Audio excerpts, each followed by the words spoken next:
آقا کریم صلی اللہ علیہ وآلہ وسلم نے ارشاد فرمایا کہ جو معجزات بنی اسرائیل اللہ رب العالمین کی سب سے لاڈلی قوم تھی. اللہ نے جتنی قومیں بھیجی ہم سے پہلے ان میں سب سے لاڈلی قوم بنی اسرائیل تھی. اور اللہ رب العالمین نے بنی اسرائیل میں تقریباً کم و بیش 1,00,000 انبیاء کرام بھیجے. اور کتنے انبیاء کرام آئے؟ کم و بیش 1,24,000.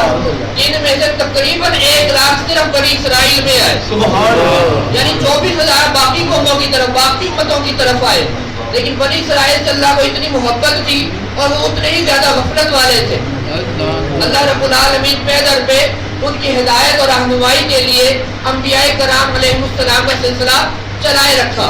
محبوب کریم صلی اللہ علیہ وآلہ وسلم نے فرمایا بنی اسرائیل کے انبیاء کرام کو، یعنی وہ تقریباً کم و بیش 1,00,000 نبیوں کو جو معجزے اللہ کریم نے عطا فرمائے، میری امت کے علماء اولیاء کو بطور کرامت عطا فرمائے یہ مہینہ. اور پھر محبوب کریم صلی اللہ علیہ وآلہ وسلم کی امت کا ہر ولی کسی نہ کسی نبی کے زیر تصرف ہوتا ہے. آپ جس بھی ولی کا واقعہ اٹھا کے دیکھیں گے آپ کو پتہ لگے گا. ایک طرف تذکرۃ الاولیاء کی کتاب رکھیں، ایک طرف قصص الانبیاء کی کتاب رکھیں، آپ میچ کر سکیں گے کہ فلاں نبی کو یہ معجزہ ملا تھا، فلاں ولی کو بطور کرامت ملا ہے. یہ مہینہ خاص طور پر جس ولی کے ساتھ منسوب ہے اس کو جو کرامات اللہ رب العالمین نے عطا فرمائی، حضرت موسیٰ کلیم اللہ علیہ السلام کو معجزے عطا فرمائے. میری مراد قدوۃ الاولیاء، قدوۃ الصالحین، برہان العاشقین، سند الموحدین، خواجہ خواجگان، مرشد غریب نواز حضرت خواجہ عثمان ہرولی رضی اللہ تعالیٰ. سارے مانتے ہیں نا، ہر بندہ کہتا ہے جو اپنے آپ کو چشتی کہتا ہے وہ کہتا ہے میں خواجہ غریب نواز کا مرید ہوں. چلتے ہیں ذرا اجمیر کی نگری میں، جا کے غریب نواز سے پوچھتے ہیں حضور ہم سارے آپ کے مرید ہیں. آپ فرمائیں گے میں عثمان ہرولی کا مرید ہوں. اب ان کے غلام بیٹھے ہیں وہ کہتے ہیں میں عثمان ہرولی کا پانی بھرنے والا ہوں. محبوب کریم صلی اللہ علیہ وآلہ وسلم کی امت میں حضرت خواجہ عثمان ہرولی رضی اللہ تعالیٰ عنہ کو جو کرامات ملی، موسیٰ کلیم اللہ علیہ السلام کو معجزات ملے تھے. اللہ رب العالمین موسیٰ علیہ السلام کا سب سے بڑا معجزہ اللہ رب العالمین کے ساتھ ڈائریکٹ گفتگو فرمایا کرتے تھے. حضرت خواجہ عثمان ہرولی رضی اللہ تعالیٰ عنہ ہر نماز کے بعد، نماز میں نہیں، نماز میں تو ہر بندہ اللہ کے ساتھ باب گفتگو ہوتا ہے، گفتگو کر رہا ہے، لیکن جواب کسی کسی کو ملتا ہے. حضرت خواجہ عثمان ہرولی رضی اللہ تعالیٰ عنہ کی وہ شخصیت ہے جو ہر نماز کے بعد اللہ رب العالمین سے گفتگو فرمایا کرتے تھے. اور ہر نماز کے بعد جب دعا کے لیے ہاتھ اٹھانے عرض کریں مولا کریم جتنے لوگ میرے مرید ہوں گے تمام کی مغفرت فرما دے. ہر نماز کے بعد اللہ رب العالمین کی طرف سے جواب آتا تھا اے عثمان ہم نے تیرے سلسلے میں مزید 30,000 معاف کر دیے. فجر کی نماز کے بعد جواب آیا 30,000 معاف کر دیے.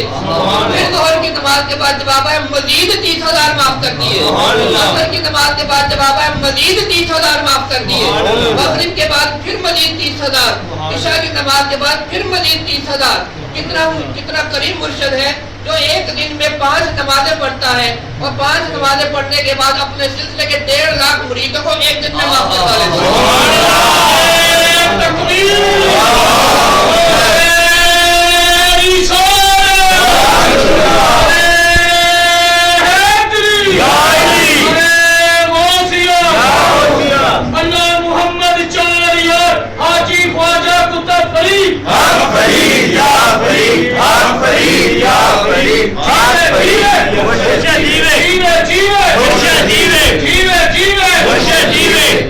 دوسرا اگر معجزہ حضرت سیدنا کلیم اللہ، حضرت سیدنا موسیٰ کلیم اللہ علیہ السلام کا آپ سے اگر میں پوچھوں تو اکثریت کے ذہن میں وہی آئے گا کہ پیچھے فرعون کا لشکر ہے، موسیٰ کلیم اللہ علیہ السلام اپنے اصحاب کو لے کے جا رہے ہیں، راستے میں دریا نیل پڑ جاتا ہے، اللہ رب العالمین کے حکم سے دریا نیل میں اپنی چھڑی مارتے ہیں، دریا رستہ چھوڑ دیتا ہے، آپ دریا پار کر جاتے ہیں، پیچھے جانے والے لوگ دریا کے بیچ میں پہنچتے ہیں، دریا واپس مل جاتا ہے، تمام لوگ غرق ہو جاتے ہیں.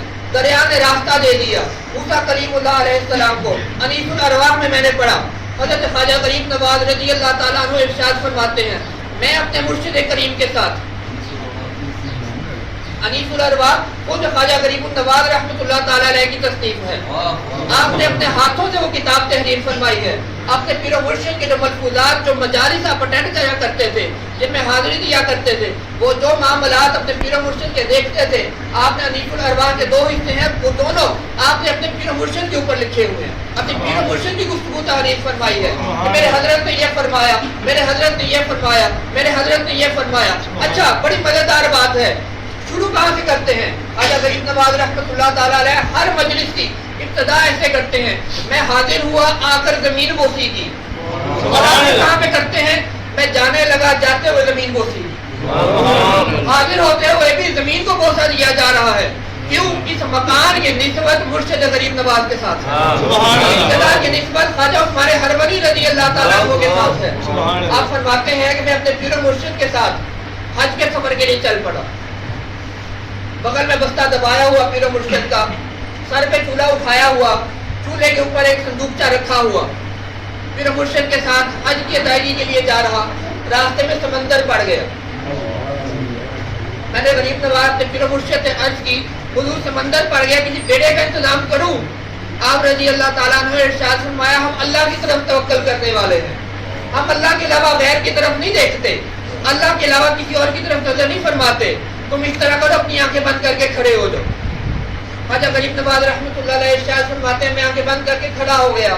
چند لمحے گزرے, اتنا وقت گزرا جتنا 5 مرتبہ سورہ فاتحہ پڑھنے میں گزرتا ہے. یہ الفاظ لکھے ہوئے, اتنا وقت گزرا جتنا 5 مرتبہ سورہ فاتحہ الحمدللہ رب العالمین الرحمن الرحیم مالک یوم الدین ایاک نعبد و ایاک نستعین اهدنا الصراط المستقیم صراط الذین انعمت علیہم غیر المغضوب علیہم ولا الضالین آمین. اتنا وقت کی ایک منٹ درمیان آج بھی وہ محل موجود ہے جس کے باہر شریف حسین کا تختی لگی ہوئی ہے. اس شریف حسین کی تختی کا جو محل ہے, اس محل کے اندر حضرت خواجہ عثمان ہروری رضی اللہ تعالیٰ عنہ کا مزار مبارک ایسے موجود ہے جیسے برے صغیر پاک و ہند میں قبریں تیار ہوتی. آج وہ قبر اسی طرح موجود ہے. اللہ رب العالمین کی بارگاہ میں دعا ہے کہ ہمیں اپنے سلسلے کے بزرگوں کا صحیح معنوں میں فیضان عطا فرمائے.